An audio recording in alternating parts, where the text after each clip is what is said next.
Welcome back to the series. For today, let's install the engine mounts. So currently I have my engine still on the crane. This will give me the most amount of mobility and adjustability. So I've got it hanging there, jacked up pretty much as high as I can get it, right? Now under the car, I went ahead and untightened the transmission mounts. Let me show you. So make sure you do this. Get under the vehicle and loosen the nut here on this transmission mount, and on the other side right here. Loosening these will allow you to move the engine and transmission assembly left and right, and you're going to want that because the engine mounts move the engine a little bit towards the driver's side to avoid the oil pan smashing the diff pumpkin. Now for the mounts themselves, you might receive them with the bushings out. These are zinc plated, so you don't need to paint them or anything. You just need to install the bushings, which you can tap them in with a hammer on each side and tap in the inner tube. Sometimes the easiest way is to put the inner tube into one of the bushings, tap that in, and then tap in the other bushing. You can just put the mount like this and just hammer at it with a dead blow or just press it. Could be a little tight, which is normal. The short one goes here, the long one goes there. So I'm gonna slide under there like this and try to show you what I'm doing. It's a tough fit for the whole assembly all at once, actually. And I decided to separate the engine mount into the two parts because it'll install easier that way. Okay, trying to get one bolt threaded in would really make things easier. Oh, nice. I just got one of the upper bolts to thread. Now, of course, don't fully tighten these. Don't fully tighten anything until the very end because you're going to need that lateral movement to get things lined up. I found that last bolt behind the tube much easier to get to from above the vehicle, so go ahead and do that. Now let's work on this. New bracket, that fits nice. Let's see if I can sneak it under there. Maybe I need the engine to go up just a little more. So. Fantastic. And while this is loose, I'm gonna put in the big bolt. So I got the big bolt that goes through the bushing. I don't think it matters which side you put it in. I'm going to go with this side for no particular reason. Line up with the bushing. Maybe the other side, because exhaust is a little bit in the way of that one. On the other side, the steering box is in the way. So actually, the exhaust side is not the worst. Let's try that again. Interesting. The exhaust manifold can be a little bit in the way sometimes. I was using a different manifold when I first tested this, so I didn't run into that. Just loosen the engine mount to engine bolts a little bit. So let the engine mount come down slightly, and we'll be able to clear mounts more easily that way. Got it. Just needed to get the washer to go past it. So now let's see if I can get the bolt to go all the way through the other side. The bolt just needs a little bit of persuasion, maybe a tap with a hammer would get it to go completely through. I'm almost through. I'll just loosely put the nut here, U-bracket, and then the bushing bolt just needs the washer and the nut. And I'm also putting that on loosely for now. Alright, and I'm going to work on the other side. So taking what I learned from the first side, I decided to separate these again. And this was very tight. So what I did was I shaved the bushing down a little bit until it was flush with the inner tube because it was bulging out slightly and making this very difficult. So I wanted it to go in easy so I can put it in onto the car without having to hammer it in, right? So, all right, let's go ahead. Did the thing, got that in there, got all 4 bolts in by hand. Now the U-bracket side, then that goes that way. We're in. Cool. I'm just throwing this washer in here, or throwing this nut in just a little bit so it doesn't escape us. And now I'm going to work on that big bolt. Might want to lower the engine a little bit now. Got the U-bracket. The bolts went in pretty easy from this side, and I put a washer and nut on the other side. So now what I'm going to do is fully snug up these bolts that go to the engine. I'm going to do that on both sides. Yeah, so just going to get all of these bolts snug on both sides of the engine. All 8 of them. Just a little tip, I found in a lot of cases, it's easier to do things from the top of the vehicle. Like putting this bolts in, for example. Much easier from the top than from the bottom. Push the engine off to the side.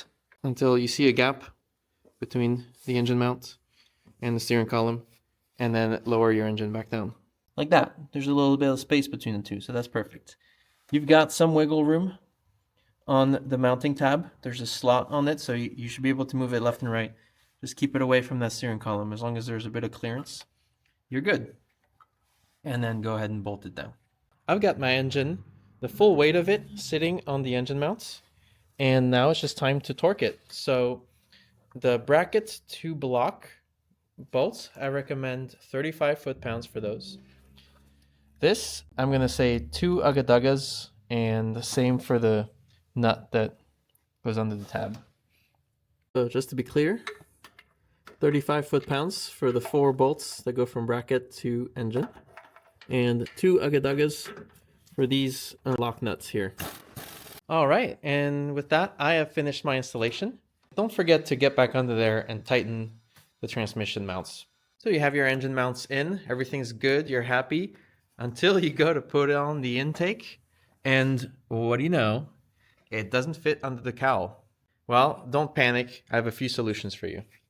So the engine mounts mount the engine pretty high up in here because we want to avoid the axle colliding with the oil pan when the suspension compresses, and I think that is the most important thing here. On the other end of that, we have tight clearance against the hood, but most importantly against the cowl there. You might have some trouble installing the intake and pushing it all the way back to the back. I will point out though, this plastic aftermarket intake, if you buy one like this, they are a little bit taller actually in the back than the original truck intakes that might have come with your LM7 or whatever. I have this taller intake, so I think I would recommend people get the original intakes rather than this aftermarket one, so it'll fit better, but I'm going to show you how you can get even this one to fit. Another option is you could go with an LS1 or LS6 intake, which is the car ones, so they are lower profile, right? But that's going to cost you quite a bit of money, maybe $400 or $500, because you got to buy the intake, but also new fuel rails to fit that intake. And another little downside is you would lose these 2 mounting points, which are very convenient for mounting throttle cables to the throttle body. I don't want you to have to spend extra money. What we're going to do is we're going to massage the metal for the cowl, bend it up a little bit until the intake fits. And I'm going to show you how to do this in such a way that the hood still closes and the gasket in the back still seals just fine. The first thing we're going to do is remove this plastic cowl, because as we're massaging the metal upwards, this cowl has a risk of breaking. And mine is already completely destroyed anyway, and I need to replace it. So you're going to pull your cowl off, and then after you're done with the metal forming, we're going to have to trim the plastic a little bit so that it can fit back in there. So to get the cowl off, you actually have to remove the wiper blades. So you got to pop that off on both wiper blades and remove this 13mm nut. And if you're lucky, the wiper blade will just come off. If that doesn't happen for you, you might need a wiper blade puller. But we're not finished yet. There's also a 22mm nut here that needs to be removed. It's like a skinny little nut. And then you can remove the rubber washer gasket things. And repeat that for the other wiper. Now under the hood, remove this 10mm bolt and save it for later. There are some plastic retainers here. There's just plastic clips that are standard automotive trim clips. You can pop them off. It's okay if they break because they are easily replaceable. I didn't realize this, but the automotive retainer clips that go here actually have like a screw, like a Phillips screw. So take out that plastic Phillips screw out of there and the clip should come out a lot easier. There's another one of those clips on the other side, by the way. So that should be everything you need to do for the cowl to come off. Mine, unfortunately, is coming off in pieces. In a way, that makes it easier for me, but next step is you want to remove this weather seal and you want to save it because we're going to reinstall it. Now you see my metal is already bent up because I was experimenting and with this method already. But I still should be able to show you how I got it done. And it's really easy. All you'll need is some pliers and the original red bottle jack that came with your disco. For this first step, it's nice to have some sheet metal pliers, $15 on Amazon. But if you don't have these, honestly, you don't really need them. You could use any pliers like these channel locks. So what we want to do here is take this flange and bend it at a 45-degree angle forward, or maybe even a little bit more. So bend it down, and that accomplishes two things. It's going to make it easier for us to bend the metal up, and it's going to make sure that the weather seal still allows the hood to close and seals up against it without putting too much force on it, right? So we're lowering the seal a little bit, pointing this way. So try to get it to progressively twist down and back up like that. Also, having this flange bent down just helps us have less resistance when we're forming the metal upwards. Note the center of the intake is just a little bit off the center of the car, so it's like around here. So that's going to be like our main pressure point when we go to form the metal. All right, that looks pretty good. So what we're basically going to do is we're going to take our jack and place it here, and we're going to apply the jack to the metal and bend it upwards and form it. Now, if you don't want to risk damage to these two sensors, feel free to remove them and plug the holes temporarily. You want the jack to be on a good surface, so not sitting on these sensors. So what you can do is put a little bit of a small piece of wood, a small strip of plywood or something under the jack so that you make sure that it's resting ideally on the valley pan or the valley pan bolts or something like that, right?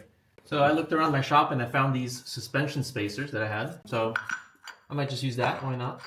Put it there, sitting on the valley pan, and that'll be the base for my jack. Now remember, we want our main pressure point to be right here, a little bit to the right of this tab. You might want to stuff some rags or something rubber or something to soften the blow. That'll help you forming the metal, but I did it without. You just have to be careful. So you start cranking, right? And mine's already bent a lot, but you'll eventually hit it and you'll bend upwards like this. And two things to keep in mind. When you release the pressure, the metal will bend back. So that means you're gonna have to bend more than you think is necessary so that when it bounces back, it's still correct. And you want to move the jack around and not put too much pressure in one place all at once. Because if you just keep cranking, eventually these the jack is going to poke holes in the metal, and maybe you don't want that. So you kind of want to massage the metal by moving around. Of course, if you put something to soften the blow, something between the jack and the metal, that's less likely to happen. You're less likely to make a hole in there. But like I said, I didn't personally use that, right? So you've been bending the metal, and so what you do is you take the jack out, and then you put your intake to test if it fits. Get everything out of the way, grab our intake, and see. All right, ours fits with about, looks like almost a 1/4 inch of clearance. So I know it's in there. The bolt holes are lining up good. Everything is good there. So it fits back there. Obviously, my cowl was already bent, so it only took me a few minutes, but it originally took me maybe 10 minutes of carefully bending the metal until I got to this point. Like I said before, these aftermarket plastic intakes are a little taller than the original truck intakes. So if you procure an original truck intake, you will have to do less metal forming. Now, what if you're a little bit careless like me and you did poke a hole in the metal with your jack like that? Well, don't sweat it. It's not a huge deal. You can just hammer this back, patch it up with some JB Weld or something. It's not the end of the world. Shit happens. Now with the intake back off, I want to reinstall this weather seal and reinstall your hood if you haven't already. What I want to do is to make sure that the hood is closing properly and sealing properly here, and we're happy with that, right? This back down. Put your seal back on, right? And as you should notice, the seal flange should be bent forward a little bit, and that should help smooth out the level where the seal is sitting and keep it from putting undue pressure on the hood. So now, go ahead and close the hood gently, normally. It shuts, that's a good start. Now, since the plastic cowl is off, I'm gonna put my hand and feel the seal under the hood and see what it's like. And if it seems like there's too much pressure on it, I can keep bending that flange down some more. In my case, it's snug. The gasket is taking most of the pressure, and when closing up that seal, and it doesn't seem excessive. Still, I'm gonna go ahead and bend it down some more just for good measure, especially at the top there. We're nearly flat there. Of course, I'm using that plastic aftermarket intake. If you're using an original one, you may not have to go this far. So I'm showing you that even in the worst case scenario, you can make it work. Okay? Shut the hood and back here and feel. I think that's a little better now. Maybe I can take you around and show you what it's like. Try to get a good angle for you and some good light. Maybe you can see over there what the seal is doing. It is bent forward so as to not apply too much pressure on the hood. And everything looks good to me. All right, so you did your metal forming. Happy, everything fits. Get your intake in place, you bolt it down. Fantastic. Then you go to close your hood and they won't shut properly. I'm just not all the way there. So what's going on? Well, this was pretty much expected because I had the same issue with my other disco. But anyway, this aftermarket intake has a tube that goes here and it has this guide for the tube.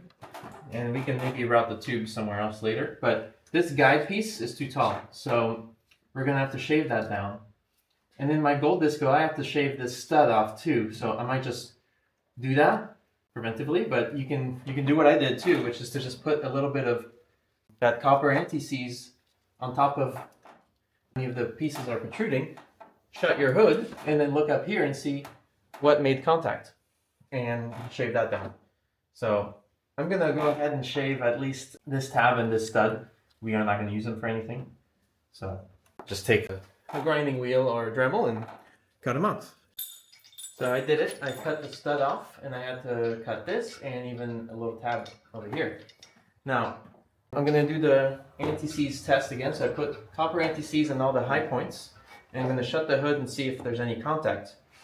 Now keep in mind, this sags a lot, right? So it's gonna make soft contact on the intake anyway, and that's fine. Even the original Rover engine was making contact, and that's where all of these rub marks are coming from. So that's just how it was. So soft contact is fine. We just don't want it to prevent us from shutting the hood, and it doesn't look like it prevented us from doing that. Take a look. So I see a little dabs of the anti-seize here, but they don't seem like they were stamped in as hard as previous ones. Maybe this back one that was a little bit. So anyway, if you want peace of mind, go ahead and shave down all of these studs. You're not going to need them for really anything. Otherwise, it seems fine. Seems like mostly it's just touching because of the sagging. Not too concerned about it. If you feel like this gasket is getting squeezed a little too hard here, there's another thing you can do. Just flip it around. If you flip it around, the profile is a little different. As you can see, the profile is off to one side. So if you flip it around, the gasket will be pointing downwards somewhat. Let me show you what that does. So you see with the gasket flip, now this is pointing downwards a little bit. Gives you a little bit more clearance there. Doesn't seem to make a difference in these areas. But over here, this is now a little lower and they won't get squished down as much. Another fitment note, if you have the original truck intake, your map sensor will be right here. And it still fits fine, except you might have to rotate it 90 degrees so the plug is facing this way or that way. If the plug is facing that way, it's not going to fit. You're going to have to break some of the retaining tabs and turn it to face this way. Actually, let me show you on my gold disco where I had to do that. Here's the gold disco, my first prototype. So that is an original intake from a 2001 Suburban. I had to shave off a stud here. Really the same deal. And map sensor just rotated 90 degrees like this, and if it's fine. For this vehicle, I did not have to bend the metal cowl at all. I'm not sure how I got away with that, but it didn't happen on this one. I don't know, maybe my intake is a little bit lower. Maybe I accidentally bent the metal when I was testing things with a jack under the engine. So it just fit in this case for whatever reason. Now the final step in all this is going to be reinstalling the plastic cowl, a new one in my case. I have one on order from Amazon. With this area being pushed up, we're just gonna have to trim the plastic like in an arc like this to just fit around there. So once it arrives, I will show you. In the meantime, I went ahead and took out my springs on both sides, and I have the axle on the jack and I've compressed the axle upwards all the way until it's hitting on the bump stops. And these are stock bump stops, not extended bump stops. And I wanted to see how close we were to getting to the diff hitting the oil pan issue. And over here, this is our clearance. We have about 1 inch between this edge and the axle.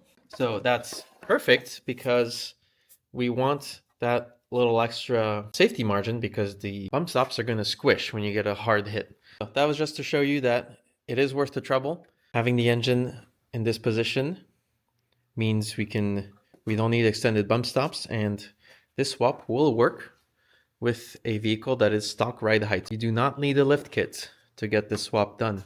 So while I was able to fit this aftermarket truck intake under the cowl, it's still not my #1 recommendation.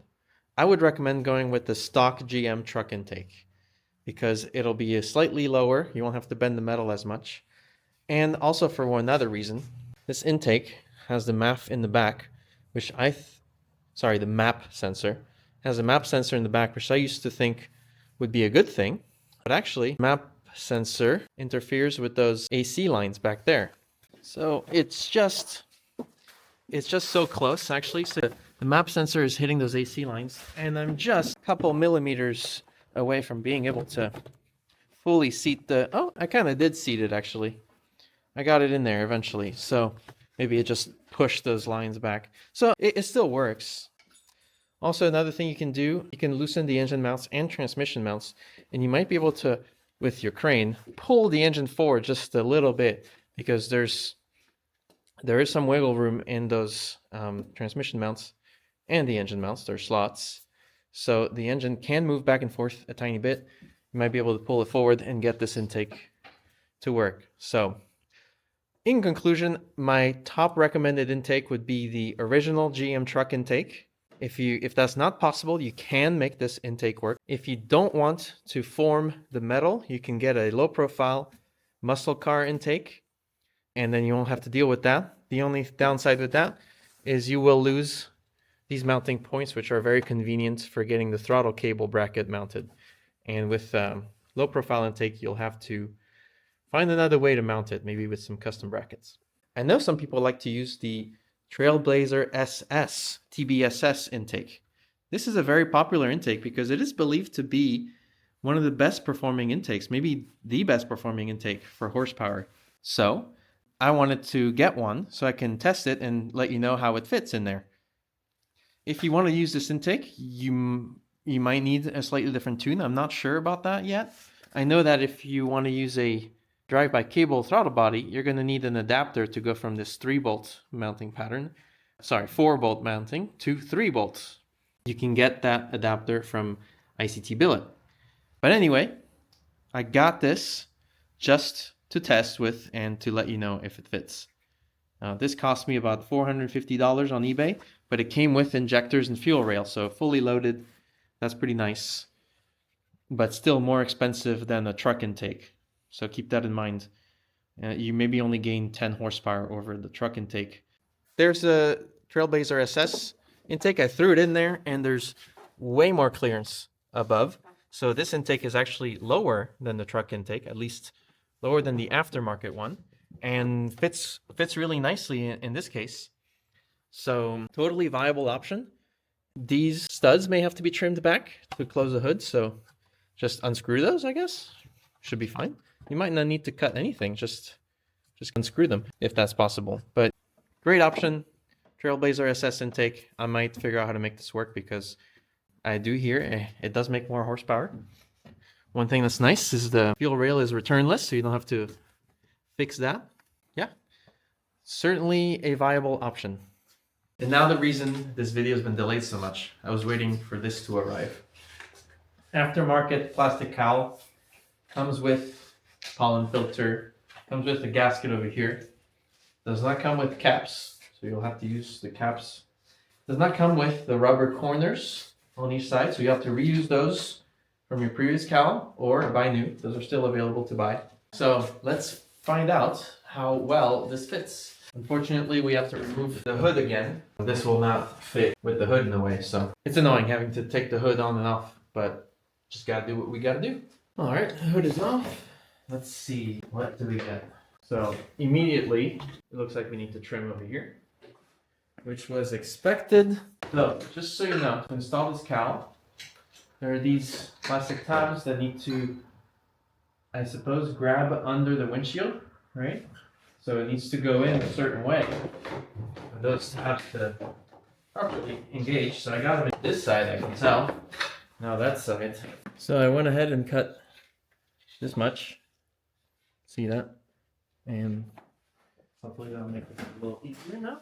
Really the hardest part is getting those clips to go under the windshield. Sometimes you can get in the inside, but then the side doesn't cooperate with the other side. What I'm gonna do is I'm gonna get this cowl in on this side, the way it should be. Yep. And then I'm gonna put a plastic clip here, you know, where the clip goes. And that'll hopefully keep it in place for a bit while I work on the other side. Gotta use the correct size clip. There we go. That's not going anywhere. Onto this side. Bit of an alignment issue maybe with this windshield wiper hole. Making things a bit harder. If I could make that hole slightly bigger, I might have less trouble. Let's see what I can do here. I'm just gonna go ahead and do that. Trim this hole a little bit larger. That'll help me. On the fly modifications. And it's just that these clips don't want to go in as easily on this side. Got that one, this one, and just struggling with the last two. Maybe that's it. Maybe that's as far as they. I'm almost there. If I can push and sneak the clip in here. And I got it. Yep. So as you see, the fit for this is a little bit unforgiving. Aftermarket and all that. But for $90 shipped for this massive thing, am I upset? Absolutely not. That's much better than the crumbling one that was there before. No regrets. You might be wondering, what about this bolt that used to be here? Well, I guess you could drill a new hole, or in my case, I will say, I don't think I needed to trim that much. I probably could have trimmed a lot less and then the bolt still would have fit. But honestly, you don't need that bolt. You don't need it. The clips going behind the windshield, the plastic clips on either side, and most importantly, the nut that goes on the wiper arm mounting points is more than enough to hold this thing, and it's not going anywhere. So that bolt, honestly, forget about it. So this back on with the skinny nut. Oh boy. To get that nut to engage, you might really have to push in on that cowl. Get the threads to start. Have another person push down while you thread the nut. You'd be in better shape. Okay, that one went in a lot easier. Fantastic. Now there were some caps that go here. I can't find mine at the moment, but when I find them, I will put them back, or I'll have to 3D print new ones. No big deal. What's next? So now the wiper arms need to go back on. For the wiper arms, this is a good time to maybe upgrade them.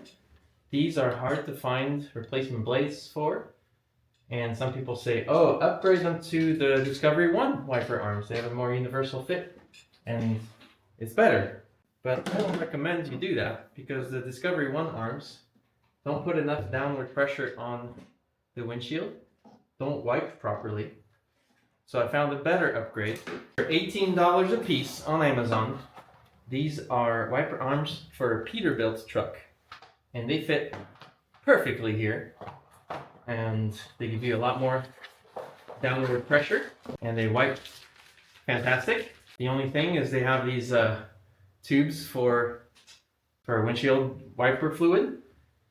You can just remove the tube, or if you really want to, you can go ahead and hook those up to your wiper fluid dispensing system and do that. But otherwise, you just take the cap off, you can snip the tube or whatever and pop the spring back. It's a strong spring, that's why it works so well. Pop the spring back and put that in there, put your nut, adjust it how it should be, put the nut on, and you're done. For the wipers themselves, any generic wipers will fit, because we have this U-hook or J-hook system now. So, courtesy of Costco, I got these two 21-inch blades, which I think is one of the bigger sizes you can fit here without any issues. I think you just go like this, bam, done. That easy. And look how nice that cowl is. This windshield definitely needs replacing, but that'll be for another video. All right, done with that. I recommend getting help from a second person. Putting the hood back, look at the witness marks where the bolts used to be.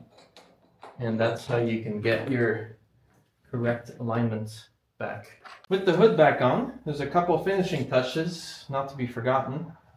The first one is you should have kept this gasket from your other cowl. I think I mentioned it. There's a gasket that goes here, right above the pollen filter. Make sure that one's on there. I just can't remember which way it went. I'm gonna guess this way. But man, I should have paid more attention. So you got this gasket. You also have the corner rubbers, which mine were completely destroyed, so I will buy new. I think I will test that the hood still shuts properly. Let's see why it wouldn't. Maybe that hose. Great. Looks pretty good. Well, that pretty much concludes the video. We installed the engine mounts, and I show you how to get the truck intakes to fit. Hopefully this all made sense and you understand all of your options. But otherwise, feel free to shoot me any questions about this. Thank you for watching, and stay tuned for the next one.